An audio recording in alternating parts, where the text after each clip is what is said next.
For my 5th birthday in April 2008, I received 3 gifts that would forever change my life. A red DS Lite, a similarly colored carrying case, and a copy of Animal Crossing Wild World. Nothing brings me back to my early childhood as much as this game. Back in elementary school, I considered it to be one of the best games ever made. 15 years later, that opinion has changed dramatically. However, even though I am much more familiar now with both the Animal Crossing series and video games as a whole, the nostalgia remains strong. That says nothing in my true opinion of the now 18-year-old video game. Or does it? The video game music I likely heard the most back when I was in kindergarten. The startup screen is pretty simple, focusing on one of the animal villagers as they walk around town. Now, after pressing a couple buttons, I get to pick which player character I want to play as this time. After selecting Gia, I'm confronted by the worst part of not playing an Animal Crossing game in years.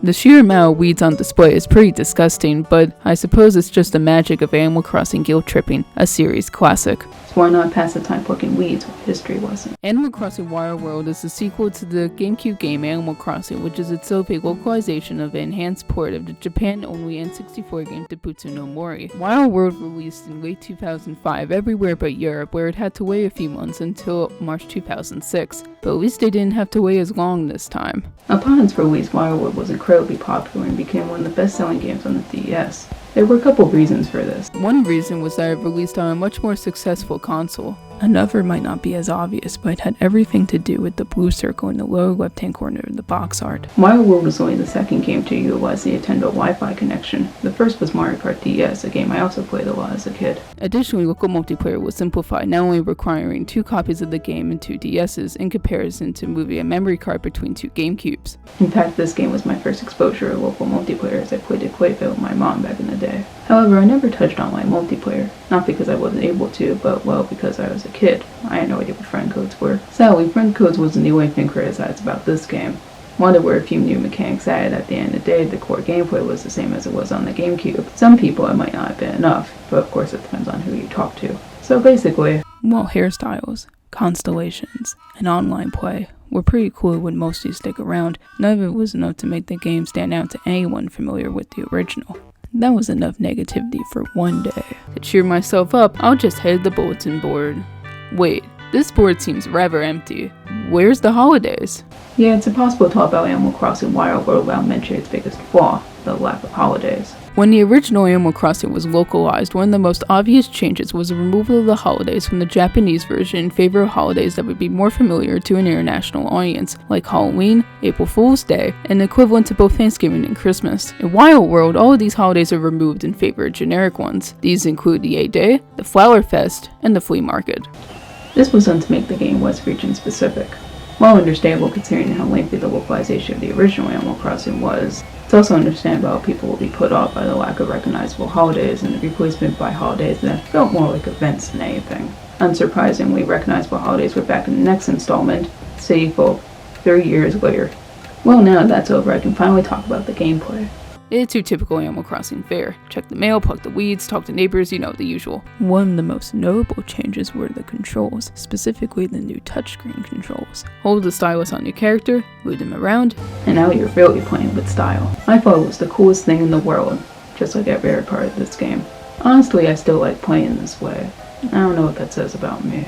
In addition to the game that I honestly forget about sometimes are constellations. Going up the newly added stairs to the back of the museum leads to the observatory, as well as Celeste, sister of museum director Blathers. Talking to her is how you get to create, delete, or view constellations. While admittedly kind of cool, I haven't interacted with this feature in years. This becomes apparent when looking at my old constellations, with all of their nonsensical names. Constellations make sense in a game where the top screen shows the sky while outside. Bizarrely, however, this addition returned in City Folk, which doesn't exactly utilize 2 screens before disappearing from the series. Just another thing Wild World can't call its own. In my opinion, this was one of the better additions to the game, aside from hairstyles. Speaking of which, the change that really put Wild World on the map, if you're a fan of character customization. Sure, the original game had options for the player character's hair, but that was limited to questions at the start of the game and could not be changed later. Not that it mattered much, with the ever-present hats. It was also only for the female villagers though, male characters were SOL. In this game, well, it actually starts out the same with a key difference. Since the mandatory hats are gone, the hairstyles actually vary. Sure, there aren't as many options as there would be in later games, but it's better than nothing. Whatever hairstyle you get stays with you for a while, so you better get used to it. However, everything changes after you unlock the final edition of Tom Nook's store, Nookingtons. However, unlocking this can be a bit of a pain if you're playing the game on the DS. In order to unlock the ability to change your character's hair, you have to buy or sell 240,000 bells worth of items, and a player visiting your town has to buy or sell one item. Thankfully, the latter requirement was taken out for the Wii U Virtual Console re-release. Upon entering Nookingtons, you'll find opening the back of the store that leads you to Shampoodle. Once inside, you pay the owner, Harriet, 3,000 bells to finally change your hairstyle. After answering a series of questions, of course. While a serious staple now, back in the mid-2000s, this must have felt awesome. However, it isn't the mid-2000s anymore. The second game in the Animal Crossing series is barely brought up at this point. It's usually mentioned only in compilations of music from the entire series or by 20-year-olds wanting to feel nostalgic. So is it even worth playing these days? You're asking the wrong person. I've been playing this game on and off for almost my entire life, so of course I'm going to recommend it. But even I can recognize this game's faults. Between the lack of holidays and the fact that most of the new features introduced in this game carried over to its sequel meant that to most Wild World was forgettable. Not that I would blame them. I wouldn't be playing this game today if not for my intense nostalgia. But you know what they say about nostalgia? It can be a damn powerful drug.